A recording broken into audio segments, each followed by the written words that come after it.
Questa quasi 16-18 mesi, questa sta crescendo, lo vedi qua da questa riga qua, Alla riga bianca. la riga bianca, lo chiamiamo il labbro bianco. Quella quanto manca per essere... Questa qua è già prodotto, Quindi questa la puoi pulire e portare al centro questa di sì, stabulazione. viene pulita, viene vagliata bene, viene fatta documentazione, viene portata sul centro di stabulazione per la vendita. Mentre quella la rimetti nel mare. Questa qua viene pulito l'appezzamento, il pezzettino che viene pescato, dopodiché si risemina, viene rigettato in mare e si aspettano altri 10 mesi.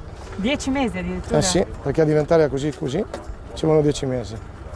Loro le mettono in magro tutte in ceste, poi di che viene preso qui, viene portato sul pontone, viene vagliata, viene divisa la piccola, la mezzana e la grande da vendere. La grande viene venduta e le piccole vengono selezionate per gli appezzamenti che vengono riseminati. Quante saranno? Saranno 300 kg di vongole. Allora Maurizio, ma questa vongola è buona? Ha visto prima, l'ho mangiata cruda, se non è buona quella, cos'è?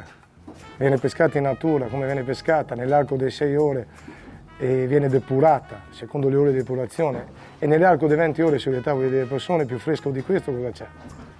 E il fatto che sia vicino a Porto Marghera? Non c'entra niente, perché le acque sono molto buone, sono di tipo B e poi viene depurata. Marghera come materiale depurante non ne ha, è inutile, la vongola è buona, è ottima. Basta guardare, si prende un branzino, un'orata a Marghera, mangiamola, vediamo quanto è buona è. È la vongola più buona che ci sia. Cosa fate delle bucce poi? Le buttate via? No, non le buttiamo via. Io ho una macchinetta che trita le bucce, le rende come una farina, che alla fine diventa calcio, dopodiché le risemino sull'allevamento, così non creo danno né ai canali da nessuna parte. E questo calcio che viene nato è un buon mangime sia per l'orate, per il pesce che per le vongole. Va a rinforzarli, è calcio.